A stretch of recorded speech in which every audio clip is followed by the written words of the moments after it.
Hello and welcome.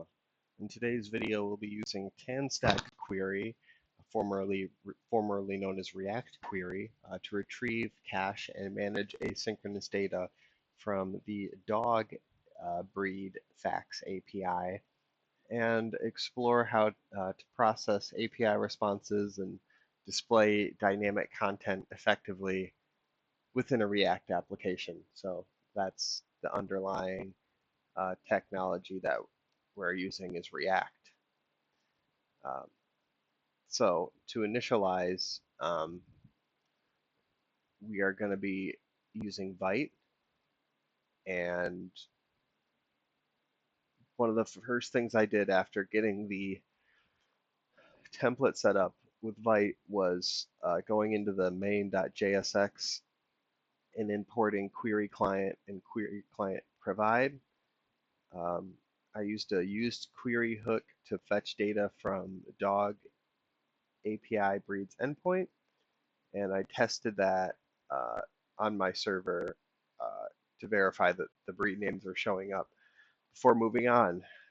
Then I went on to enhance the handling of the states for different variables like 404 and things like that so that you get a dynamic response, um, much more professional.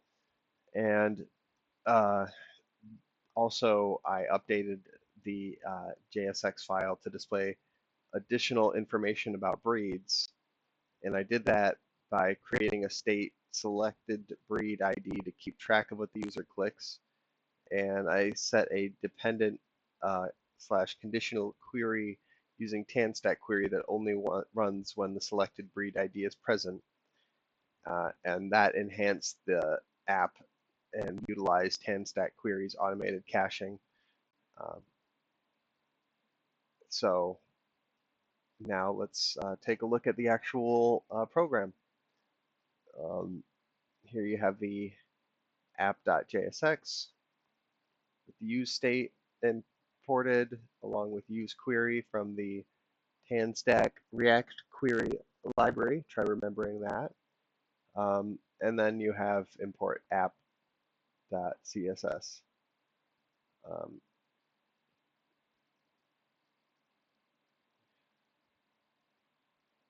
you have the fetch there, pun intended, I guess, because it's a dog, to the dog API, and you'll see that a lot as that's needed.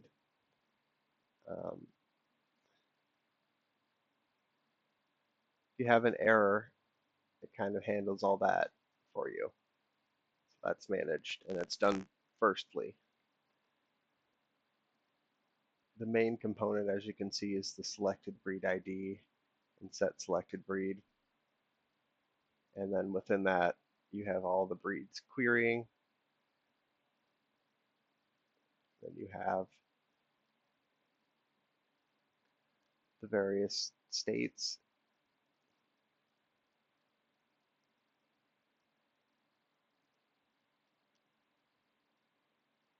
This is a bit of just styling there.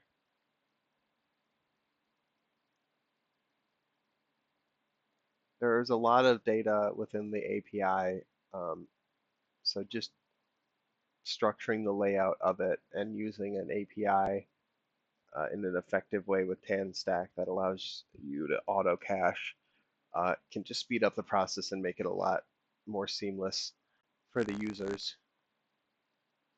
Just a quick look at the app.css.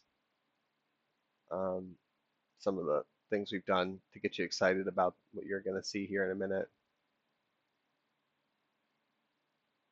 And then within the main JSX, you have to import TanStack Query.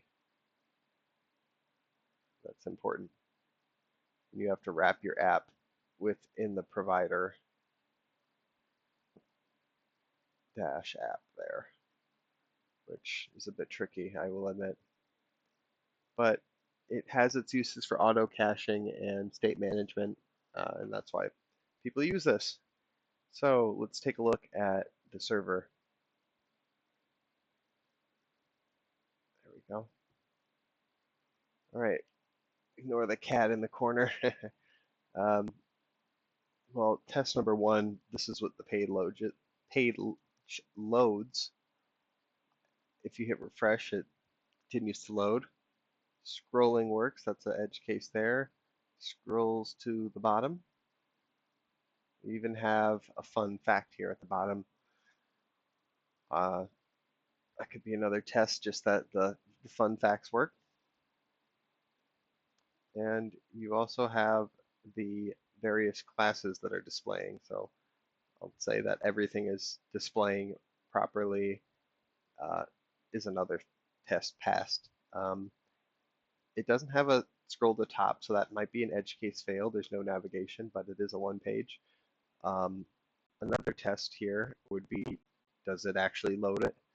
And it does. Now, if we click over to this one, you'll see there is a quick little flash there where it had to actually load the details that it fetched. Now, if we go back to Afghan Hound, we already clicked that, and there's virtually no loading there, no flash there. So that's the auto caching taking effect. So anything that I've already clicked on has been auto cached. And the facts are displaying. Now, does it remember it? Um, that will be an interesting test here. It does not. So that also is a sign it's working though, because you don't want it to retain things in the cache. Given the situation, other situations you might want that. But this has just been a video about TanStack Query and how it can be used within React development to make things more seamless for everybody. So thanks for watching, and goodbye.